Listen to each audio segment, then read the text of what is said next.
आप चार्ट देखते हो पर समझ नहीं आता है कौन सा इंडिकेटर उस पे यूज करें। ट्रेडिंग व्यू सबसे बेस्ट चार्टिंग प्लेटफॉर्म है और उस पे इंडिकेटर्स टूल्स जो है किंग है। तो इंडिकेटर्स के बारे में पहले समझ लेते हैं कि व्हाट इज इंडिकेटर। इंडिकेटर क्या होता है? तो इंडिकेटर एक ऐसा टूल है जो कि प्रीवियस डाटा को, कैंडल्स को, सब चीज को रीड करके वो आपके फ्यूचर और मोमेंटम के बारे में बताता है। और इंडिकेटर सबसे आपको कब काम करता है, जब आप किसी चीज के बारे में हेल्प ले रहे हैं। मतलब कि आप ट्रेडिंग कर रहे हैं, आपको उसमें हेल्प चाहिए, एक छोटा सा सपोर्ट चाहिए, तो वो इंडिकेटर आपको वो चीज आपको हेल्प करता है। तो आज के वीडियो में हम बताने वाले हैं इंडिकेटर्स को कैसे यूज करके, कंबाइन करके उसको एक अच्छी सी स्ट्रेटजी बनाने का कोशिश करते हैं। तो बिना देरी किए हुए इस वीडियो को स्टार्ट करते हैं और चार्ट पर समझने की कोशिश करते हैं। तो चलिए शुरू करते हैं। जैसा कि आप देख सकते हैं कि हम लोग अपने ट्रेडिंग व्यू के प्लेटफॉर्म पे आ चुके हैं और ये सबसे बेस्ट प्लेटफॉर्म है आपको किसी भी चार्ट को रीड करने के लिए, किसी भी इंडिकेटर्स को यूज करने के लिए सबसे बेस्ट प्लेटफॉर्म है। तो आप यहाँ पर अगर यूज नहीं करते हैं तो यूज जरूर करें। और अब हम इसमें बात कर लेते हैं इंडिकेटर्स के बारे में। तो इंडिकेटर का सिंपल रूल यही होता है कि आपको वो प्रीवियस डाटा से आपको कंबाइन करके आपको फ्यूचर के मोमेंटम्स को और फ्यूचर के ट्रेंड को बताता है। तो ट्रेंड को यूज करने के लिए हम लोग मूविंग एवरेज का यूज करेंगे। और मूविंग एवरेज के बारे में अगर आप लोग नहीं जानते हैं तो मूविंग एवरेज के बारे में मैं बता दूं कि मूविंग एवरेज जैसे भी आप जिस टाइम पीरियड का यूज करते हैं, जैसे कि नॉर्मल डिफॉल्ट सेटिंग होता है 9 डे मूविंग एवरेज। तो 9 EMA जो होता है या फिर 9 SMA मतलब कि मूविंग एवरेज, तो 9 डे पीरियड का होता है, तो वो 9 कैंडल्स का डाटा बताता है। मतलब कि जो प्रीवियस 9 कैंडल्स बने होंगे उसका मूविंग एवरेज मतलब कि एवरेज पॉइंट आपको बताता है। तो मूविंग एवरेज का सिंपल पॉइंट है कि जितना भी आप डे पीरियड का, 9 पीरियड का रखते हैं या 20 पीरियड का रखते हैं, या जिस पीरियड का आप रखते हैं उसी टाइम का, उसी कैंडल्स के डेटा को वो कंबाइन करके एक एवरेज पॉइंट बताता है। तो मूविंग एवरेज सिंपल चीज है। तो मूविंग एवरेज को हम लोग अपने चार्ट पे ऐड कर लेते हैं। तो आपको करना कुछ नहीं, बस यहाँ पे इंडिकेटर्स के ऑप्शन पे क्लिक करना है और इंडिकेटर पे क्लिक कीजिएगा तो आपको बहुत सारा चार्ट्स मिल जाएगा। यहाँ पर इंडिकेटर्स देख सकते हैं कि बहुत सारा इंडिकेटर है। इसमें आपको सर्च करना है EMA, मूविंग एवरेज एक्सपोनेंशियल आ जाएगा। आप यहाँ पर क्लिक कीजिएगा तो एक बार में तो आपका ये EMA लग जाएगा। अब इसके बाद आपको क्या करना है कि इस मूविंग एवरेज के टाइम पीरियड को 20 कर लेना है। अब मैं बताता हूँ 20 क्यों करना है। क्योंकि 9 EMA सबसे फास्ट होता है और सबसे डिफॉल्ट सेटिंग होता है। लेकिन इसका प्रॉब्लम ये है कि ये बहुत तेजी से, मतलब कि वो शॉर्ट टर्म जैसे कि स्कैल्प करते हैं या फिर छोटे पॉइंट्स के लिए आप जाते हैं तो 9 EMA पावरफुल है। बट आप जब किसी ट्रेंड को पकड़ते हैं, ट्रेंड को फॉलो करना चाहते हैं, तो 9 EMA उतना आपको कंफर्मेशन नहीं देगा। क्योंकि बीच बीच में जो पुलबैक्स आते हैं वो कभी कभी 9 EMA पे टच करते हैं, लेकिन वो कभी कभी 9 EMA से नीचे भी, मतलब कि फॉल्स पुलबैक हो जाता है। इसलिए हम लोग 20 EMA का यूज करेंगे। और इसमें आप EMA को ऐड कर लेते हैं तो आपको कुछ इस टाइप का दिखेगा। और अगर आप इसका लाइन आप चेंज करना चाहते हैं, कलर्स को, तो आप यहाँ से ब्लू, ब्लैक, ग्रीन, व्हाइट जो भी करना है आप वहां से कर सकते हैं। तो मैं इसको ब्लैक कर लेता हूँ और आप देख सकते हैं कि ये हमने ऐड कर लिया है।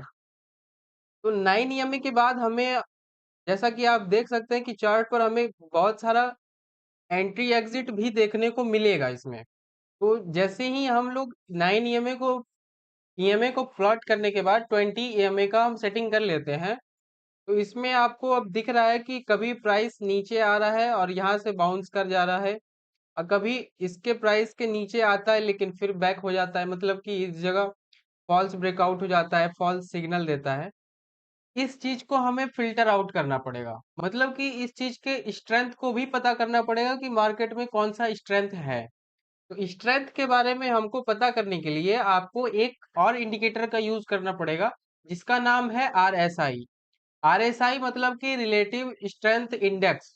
वो आपको इंडेक्स का या फिर किसी भी चार्ट का वो स्ट्रेंथ को बताता है, वो स्ट्रेंथ को बताता है। तो स्ट्रेंथ से हमें पता चल जाता है कि मार्केट स्ट्रेंथ कितना है, मार्केट में वीक स्ट्रेंथ है, वीक है मार्केट, या स्ट्रेंथ मतलब पावरफुल है। तो इस चीज को ऐड करने के लिए फिर से आपको इंडिकेटर्स के ऑप्शन पे जाना है और आपको यहाँ पर सर्च कर लेना है RSI। RSI जैसे सर्च कीजिएगा तो यहाँ पर आपको रिलेटिव स्ट्रेंथ इंडेक्स आ जाएगा, आप यहाँ पे क्लिक करेंगे। तो यहाँ पे जैसे ही आप क्लिक करेंगे तो आपको कुछ इस टाइप का आपको यहाँ पर नीचे दिख जाएगा RSI। अब आपको RSI में क्या करना है कि RSI में जाके यहाँ सेटिंग्स पे क्लिक करना है और इसमें आपको सबसे पहले ये मूविंग एवरेज, इसका RSI बेस्ड मूविंग एवरेज जो है इसको हटा लेना है। और जैसे कि अपर बैंड है ये सबको रहने देना है, मिडिल बैंड को रहने देना है, मिडिल बैंड को रहने देना है, लोअर बैंड को भी रहने देना है। और RSI बैकग्राउंड फिल को आप हटा सकते हैं, अगर यूज करना है तो आप यूज भी कर सकते हैं, इसका कोई नहीं है। बस आपको ये जैसे कि चार्ट दिख रहा है तो इसमें आपको ये कलर फिल किया हुआ है तो इससे आपको कोई दिक्कत नहीं होना चाहिए, इसको और सब रहने देना है। बस सिर्फ RSI बेस्ड MA को, मूविंग एवरेज जो है इसको हटा देना है और ओके कर देना है। अब इसमें हम समझते हैं कि इसमें अभी हमें क्या करना है। जैसे ही आप इसको ओपन कर लेंगे तो ये सारी चीजें आपका इंडिकेटर्स प्लॉट हो जाएंगे। अब इसमें हम समझते हैं कि कैसे हम लोगों को इसमें एंट्री मिलेगा, कैसे एग्जिट मिलेगा, क्या हमारा रिस्क मैनेजमेंट होगा, क्या हमारा रिस्क रिवॉर्ड रेशियो होगा, क्या हमारा मनी मैनेजमेंट रहेगा, ये सारा चीज इसमें हम लोग बात करने वाले हैं। तो RSI के बारे में समझ लेते हैं सबसे पहले कि अगर 70 के ऊपर अगर RSI चला जाता है वो हो जाता है ओवरबॉट। ठीक, मतलब कि बहुत ज्यादा प्राइस में आउट हो चुका है, बाइंग हो चुका है, अब सेलिंग आने का चांसेस ज्यादा हैं। और नीचे की तरफ देखेंगे तो ओवर सेल होता है, ओवर सोल्ड, मतलब कि नीचे की तरफ ओवर सोल्ड का मतलब कि प्राइस जितना गिरना था नीचे गिर चुका है, अब यहाँ से चांसेस होते हैं कि प्राइस अब यहाँ से रिवर्स कर जाए। तो ये चीज हमें RSI में पता करना है। और मिडिल जो होता है 50 वाला और बीच में जो 50 वाला होता है ये हमें बताता है कि प्राइस अभी न्यूट्रल है, अगर बीच में है तो प्राइस अभी न्यूट्रल है। तो अब हम समझते हैं कि इसमें हमें कैसे यूज करना है। तो सबसे पहले हमें, हम लोग जैसे कि अभी सितंबर 11 सितंबर है तो हम लोग 1 सितंबर से देखते हैं कि 1 सितंबर से क्या हो रहा है। तो 1 सितंबर से समझने की कोशिश करते हैं। चलिए हम लोग यहाँ पे 1 सितंबर पे आ चुके हैं। तो ये 1 सितंबर का हमने मार्क कर लिया इस जगह।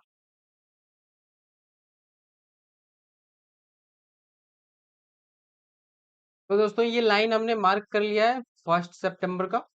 अब यहाँ पर हमें क्या करना है, आपको सबसे पहले ये RSI को देखना है और मूविंग एवरेज को देखना है।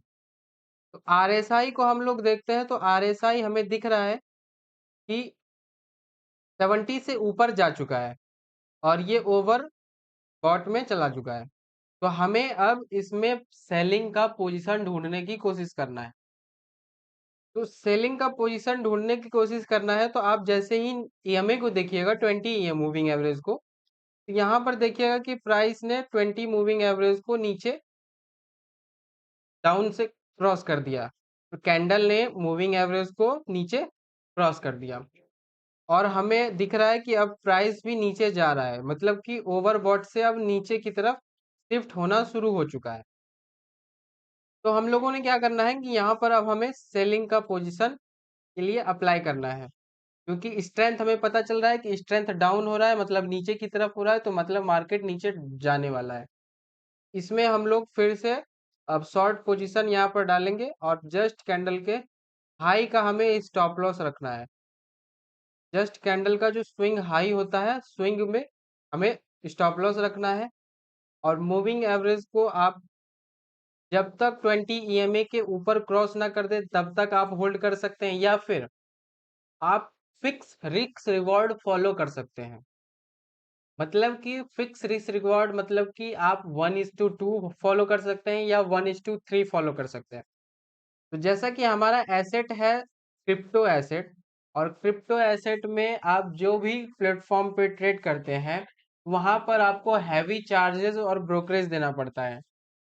तो इसके लिए मैं आपको रिकमेंड करूंगा कि आप 1:3 का 1:3 का ही रिस्क रिवॉर्ड फॉलो करें, जो कि आपको फ्यूचर में लॉन्ग टर्म में सबसे बेस्ट रिजल्ट देगा।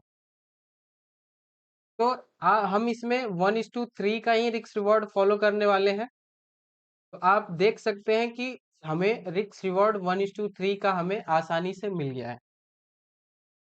अब फिर हमें अब क्या करना है कि जैसे ही प्राइस अगर देख सकते हैं कि हमें यहाँ पर भी मिल गया है, लेकिन अगर इस जगह आप नहीं बुक कर पा रहे हैं तो आसानी से आप यहाँ पे भी बुक कर सकते हैं। या फिर अब 20 EMA के ऊपर अगर क्रॉस हो जाता है तो वहां पर आप पोजीशन अपना एग्जिट कर देंगे। और फिर अब दूसरे ट्रेड के बारे में समझने की कोशिश करते हैं। तो जैसे ही हमारा प्राइस यहाँ पर देख रहे हैं कि अब नीचे की तरफ से हमारा ओवरसोल्ड हो चुका है और ये हमारा एंट्री जो हमारा जो ट्रेड था ये वाला एग्जिट हो चुका है। इसके बाद जब प्राइस ओवरबॉट से अब धीरे धीरे ऊपर की तरफ सस्टेन होने लगा है, नीचे ओवरबॉट तो हमें दिख गया है कि ओवरबॉट नीचे हो चुका है। अब ये प्राइस यहाँ से रिवर्स करने का चांसेस बढ़ जाता है। तो जब चांसेस बढ़ जाता है तो आप यहाँ पर देख सकते हैं कि प्राइस भी अब धीरे धीरे रिवर्स कर रहा है और इस कैंडल ने यहाँ पर हमारा एंट्री हमारा यहाँ पर मूविंग एवरेज को क्रॉस कर चुका है। तो जब हमें यहाँ दिख रहा है कि यहाँ पे हम क्रॉस कर चुका है ऊपर की तरफ और मूविंग एवरेज भी ऊपर की तरफ जा चुका है, हमें क्या करना है सिंपल सा कि रिस्क रिवॉर्ड को यहाँ पर हमें लगाना है और यहाँ पर हमें स्टॉप लॉस इस जगह रखेंगे और 1:3 के लगभग का हमें यहाँ पर टारगेट लेना है। लेकिन यहाँ पर हमें 1:3 का टारगेट नहीं मिल रहा है। तो आप ये भी कर सकते हैं कि अगर प्राइस मूविंग एवरेज के नीचे जाता है तो आप यहाँ पे एग्जिट कर सकते हैं, या फिर आप जैसे ही ओवरबोट या ओवर सोल्ड में जाता है प्राइस तो आप वहाँ पे मूविंग एवरेज देख के आप प्राइस को देख के वहाँ पर आप एग्जिट कर सकते हैं। जैसा कि आप देख रहे हैं यहाँ पर कि हमारा ये प्राइस जो RSI है और प्राइस जो है वो ओवरबॉट में जा चुका है। ओवरबॉट में जा चुका है तो आप यहाँ पर से एग्जिट भी कर सकते हैं। और फिर दूसरी बात समझते हैं दूसरे ट्रेड्स के बारे में कि जैसा कि आप देख रहे हैं फिर ये हमारा RSI बीच में घूम रहा है 20 के EMA के ऊपर और नीचे इस तरफ जा रहा है। तो यहाँ पर हम कोई ट्रेड नहीं लेंगे। और फिर बाद में अब देखते हैं कि जैसे कि ये हमें इसको छोड़ देना है, क्योंकि आर एस मूविंग एवरेज जो है वो बार बार आपको एंट्री एग्जिट देता रहेगा, लेकिन RSI को समझना बहुत जरूरी है। तो जैसे ही RSI फिर से ओवर सोल्ड जोन में जाता है, ओवर सोल्ड जोन से फिर ऊपर जाने की कोशिश करता है और मूविंग एवरेज फिर प्राइस मूविंग एवरेज को क्रॉस करता है। तो मूविंग एवरेज को जैसे ही क्रॉस करता है और दिख रहा है आपको कि यहाँ पर RSI भी ऊपर जाने जा रहा है, आप यहाँ पे बाई का ट्रेड एग्जीक्यूट करेंगे और यहाँ पर नीचे स्विंग लो का स्टॉप लॉस रखेंगे और यहाँ पर से 1:2 या 1:3 तक का आप स्टॉप लॉस रख सकते हैं, टारगेट रख सकते हैं, या फिर ओवर सोल्ड या ओवर बाई के जोन में जैसे ही मार्केट जाएगा आप वहां पर एग्जिट कर सकते हैं। तो जैसा कि देख सकते हैं कि आप ओवर सोल्ड मतलब ओवरबॉट में चला गया है RSI, तो आप यहाँ पर ओवर सोल्ड में आप यहाँ पर, तो जैसा कि आप देख सकते हैं कि यहाँ पे प्राइस जो RSI है वो ओवर सोल्ड में जा चुका है। ओवर सोल्ड में जा चुका है तो आप यहाँ पर एंट्री से लेते हुए यहाँ पर फिर आप एग्जिट कर सकते हैं। ये हमारा ये ट्रेड हो गया, तो जो कि हमें रिस्क रिवॉर्ड अच्छा ही मिल रहा है। 1:2.5 2.45 है ये 1:2.63 है, ये हमारा 1:3 के लगभग मिला था। और फिर बाद में आप देखते हैं कि यहाँ से प्राइस नीचे की तरफ आया, लेकिन अब ऊपर से देखिए कि ओवर सोल्ड से नीचे की तरफ शिफ्ट हो रहा है और 9 EMA फिर हमें देख सकते हैं कि यहाँ पर था जो कि ये 50 के लगभग था। तो इस जगह हम इसे छोड़ देंगे, या फिर आपका अगर एंट्री बनेगा भी इस जगह, अगर बनाते भी हैं तो आपका ये छोटा सा स्टॉप लॉस यहाँ पर जा सकता है। फिर बाद में हम लोग देखते हैं और दूसरा एंट्री फिर हमें यहाँ पर मिलने की कोशिश होता है और यहाँ पर से आप RSI देख सकते हैं कि RSI नीचे की तरफ शिफ्ट हो रहा है, तो शॉर्ट पोजीशन यहाँ पर आप लगाते हैं और यहाँ पर हाई का स्टॉप लॉस एट फिर 1:3, या फिर ओवर सोल्ड जब तक ना हो, ओवरबॉट जब तक ना हो वहां तक का आप ट्रेड ले सकते हैं। तो यहाँ पर देख सकते हैं कि 1:3 का हमें मिल चुका है रिस्क रिवॉर्ड, तो हम यहाँ पर इसको एग्जिट कर देंगे। और इसके बाद आप देख सकते हैं कि RSI भी बहुत काफी टाइम से फिर ना ओवरबॉट में गया ना ओवर सोल्ड में गया है, तो यहाँ पर हम कोई ट्रेड नहीं लेने वाले हैं। यहाँ से हम लोग बाहर निकल जाएंगे, यहाँ पर कोई ट्रेड हमें नहीं लेना है। तो हमें हो सकता है कि हमें कुछ दिनों तक, कुछ टाइम तक हमें ट्रेड ना भी मिले। फिर बाद में देख सकते हैं कि यहाँ पर हमारा ओवर सोल्ड में चला गया था। तो यहाँ पर देख सकते हैं कि ओवर सोल्ड में हमारा ट्रेड जा चुका था। तो यहाँ पर हमें ट्रेड के बाद ऊपर जब जाता है तो 50 ईएमए के जो 50 हमारा आरएसआई है, इसके ऊपर प्राइस जा नहीं पाता है। तो जा नहीं पाता है तो यहाँ पर हम ट्रेड नहीं लेंगे और फिर बाद में फिर होल्ड करेंगे। तो आप देख सकते हैं कि कितने अच्छे तरीके से हमें रिस्क रिवॉर्ड भी मिल रहा है और आरएसआई और मूविंग एवरेज के बेसिस पे हम ट्रेड भी ले पा रहे हैं। तो ये सबसे अच्छा स्ट्रेटजी भी है और आप इसको अच्छे से यूज कर सकते हैं। तो आपको ये स्ट्रेटजी कैसा लगा, और अगर वीडियो अच्छा लगा हो और स्ट्रेटजी पसंद आया हो तो वीडियो को लाइक कीजिएगा और कमेंट कीजिएगा। आप अपने दोस्तों के साथ शेयर कीजिएगा, और इसी तरह का लर्निंग कंटेंट आपको इस चैनल पे मिलते रहेगा। तो आप चैनल को सब्सक्राइब कर लीजिएगा और इस बेल आइकन को क्लिक कर दीजिएगा ताकि आपको नोटिफिकेशन सबसे पहले आपको पहुंच जाए। थैंक यू दोस्तों।